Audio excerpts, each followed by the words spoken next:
Bienvenue dans le journal de l'intelligence économique, l'émission consacrée aux coulisses de la mondialisation. Aujourd'hui, des millions de touristes admirent chaque année sa splendeur. Hier, la cité était pourtant réputée pour semer la terreur commerciale dans toute la Méditerranée. Entre le XIIe et le XVe siècle, Venise apparaît comme l'un des plus féroces guerriers économiques du Moyen-Âge.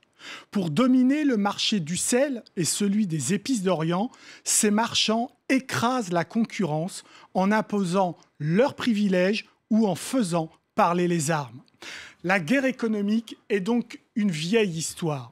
Celle que nous raconte Venise montre que lorsque les négociants scellent une alliance avec l'État, ils deviennent alors de redoutables compétiteurs.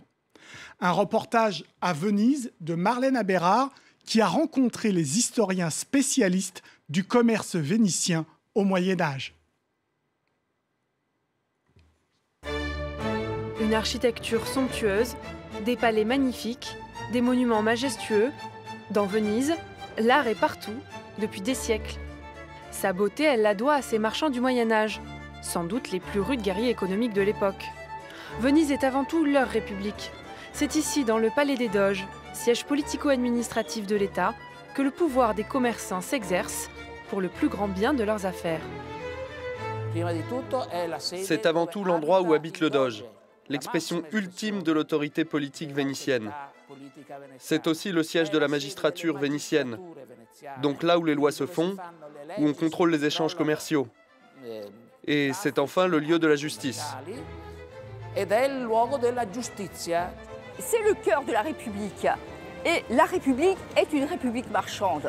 Donc, par définition, si vous voulez, parmi les principales affaires que l'on traite dans le Palais des Doges, dans les salles des conseils, parmi ces principales affaires, ce sont les affaires économiques qui sont évidemment les plus importantes. Venise est une république du commerce. État et économie se confondent. On peut dire qu'il y a une politique économique vénitienne et qu'il y a vraiment une intervention de l'État, du public, dans l'économie. C'est tout le contraire de Gênes. La République de Gênes, au contraire, a un secteur économique, on dirait aujourd'hui, totalement libéral. C'est-à-dire que seuls les grands armateurs privés s'intéressent au commerce. Un État omniprésent qui utilise sa diplomatie pour conquérir des marchés et décrocher des privilèges pour ses propres marchands. Les premiers traités obtenus par Venise de la part de Visan sont des traités qui concèdent aux marchands vénitiens des situations douanières extrêmement intéressantes dans les ports de l'Empire byzantin. Et quand la diplomatie ne suffit pas, la Sérénissime fait parler les armes. La guerre est inséparable. Tout n'est pas diplomatie. Bien entendu, la République de Venise est en même temps une république guerrière qui a mené des combats incessants contre Gênes, qui est la principale rivale économique, contre les Catalans, qui sont les autres compétiteurs économiques en Méditerranée, mais aussi contre les Grecs, contre les Normands. Enfin, je veux dire, tout au long de l'histoire, il y a bien entendu aussi des conflits, une compétition qui est une compétition pas seulement sur les marchés, qui est aussi une compétition sur les mers à coup de batailles maritimes, de batailles navales rangées, mais aussi à coup d'actes de piraterie, de raids, de pillages sur les côtes, etc. Bien entendu, on ne peut pas séparer l'expansion économique vénitienne d'une expansion guerrière. Et pour mener cette guerre économique, Venise ne recule devant rien. Elle sacrifie sa propre production de sel qu'elle stockait dans ses bâtiments. Pourquoi ? Pour imposer son monopole sur toute l'Europe. Venise va faire le choix quasiment de s'aborder sa propre production pour en fait mettre la main sur toutes les salines concurrentes. D'abord les salines de l'Adriatique, et là encore la ville va liquider les concurrents, en particulier la petite ville de Comacchio qui se situe en Italie du Nord et qui était aussi un des centres de production du sel. Donc d'abord mainmise sur les salines de l'Adriatique et puis en fait la ville va ensuite tenter de contrôler une grande partie de l'approvisionnement en sel de l'Europe. Sel, blé, épices, soie, vin, tout passe par les quais de la pointe de la douane. Comme pour toutes les autres républiques maritimes ou toutes les puissances commerciales du Moyen-Âge, le principal commerce porte en fait sur des marchandises pondéreuses et d'utilité quotidienne, c'est-à-dire les blés, le sel, le vin. Dans la deuxième moitié du XVe siècle, les rentrées de la République de Venise sont équivalentes aux rentrées du Royaume de France. Venise est une petite cité, mais elle abrite le plus grand coffre-fort de l'Europe. C'est l'une des capitales de la finance médiévale. Sur le pont du Rialto naît l'ancêtre de la banque. Ici, on s'échange les devises étrangères et bien sûr, la monnaie de Venise. La souveraineté d'un État passe à travers sa monnaie. L'État est représenté sur sa propre monnaie, avec, dans le cas de Venise, Saint-Marc, ou le doge sur le ducat, ou le lion de Saint-Marc sur les monnaies de valeur inférieure.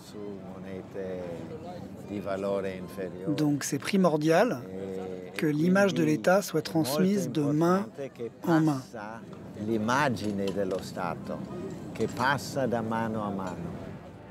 L'image que véhicule Venise est celle d'un État fort, capable de battre ses deux véritables concurrents, Gênes et Byzance. Avec Gênes, le front est aussi bien économique que militaire. 4 guerres les opposent au Moyen-Âge pour finir par une victoire vénitienne. Avec Byzance, tous les coups sont permis. En 1204, les croisés passent un marché avec Venise pour les transporter en Égypte. Mais les Vénitiens détournent cette 4e croisade pour éliminer ce concurrent pourtant chrétien, comme eux. En 1204, le sac de Constantinople, capitale byzantine, donne lieu à un immense pillage, dont on retrouve les traces au cœur de Venise, comme ces célèbres chevaux qui datent de l'époque hellénistique. Autrefois, ils trônaient à l'entrée de l'hippodrome de Byzance. Aujourd'hui, ils ornent la façade de la basilique Saint-Marc. Ou encore, ces 4 statues. Donc ça a été sculpté vers 300 dans l'Empire romain. Ensuite, ça a été volé par les Vénitiens, comme d'habitude, disons, à Constantinople, et l'ont transféré ici. Alors c'est du porphyre, c'est très prestigieux comme matière, bien sûr. Ce qui est typique dans la façade qu'on voit ici, de la basilique, c'est que tous les chapiteaux et les colonnes ont été réemployés et pillés souvent à Byzance et ramenés ici, donc à Venise. Et alors ce qui est assez flagrant, c'est que c'est complètement désuni comme façade. Il n'y a pas d'unité architecturale. C'est parce qu'ici, ils ont fait une espèce de montage de tout ce qu'ils avaient pillé ailleurs. Venise pille pour montrer au monde sa puissance militaire et commerciale. Chez elle, tout est concurrence, même la religion. Saint-Marc, il symbolise 2 choses. Il symbolise premièrement le fait que les Vénitiens ont un évangéliste bien à eux, donc Saint-Pierre à Rome, d'un côté, et Saint-Marc, donc à Venise.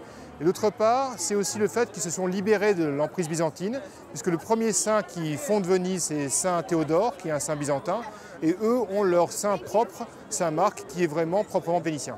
C'est des concurrences en fait dans tous les champs, à la fois économiques, politiques, militaires, mais aussi religieux, bien entendu, ça compte énormément. Et l'idée, c'est d'être meilleur que les Romains et les Byzantins, qui sont un petit peu les 2 antagonistes. Meilleurs commerçants, mais aussi meilleurs soldats. Symbole de cette double prétention vénitienne, l'arsenal. On y fabriquait de nombreux navires, marchands ou militaires. En 1400, il y avait ce point d'entrée de l'arsenal. Cette porte, qui a été réalisée en 1460, donnait de la grandeur à l'entrée de l'arsenal. C'était un programme de communication, si l'on peut l'appeler ainsi. Il fallait montrer à l'extérieur cette structure importante, avec une porte monumentale. Quant à l'intérieur, ce sont d'immenses squares, des hangars où s'entassaient les navires en construction. En 1500, la production navale pouvait être très importante. Il y avait 99 chantiers navals dans lesquels, théoriquement, on pouvait en tout construire à peu près 200 navires. Dans chacun des chantiers, on pouvait y construire 2 navires au maximum. Malgré sa puissance maritime, Venise ne peut rien faire face à la découverte de Vasco de Gama. En 1498, le navigateur portugais ouvre la route des Indes par l'Atlantique et le cap de Bonne-Espérance. C'est le début du déclin pour la Sérénissime. La Méditerranée n'est plus le centre mondial des affaires.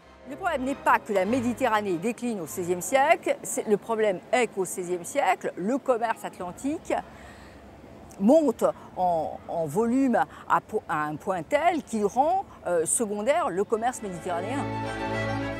Venise n'est pas de taille à lutter contre les nations de l'Ouest et du Nord de l'Europe.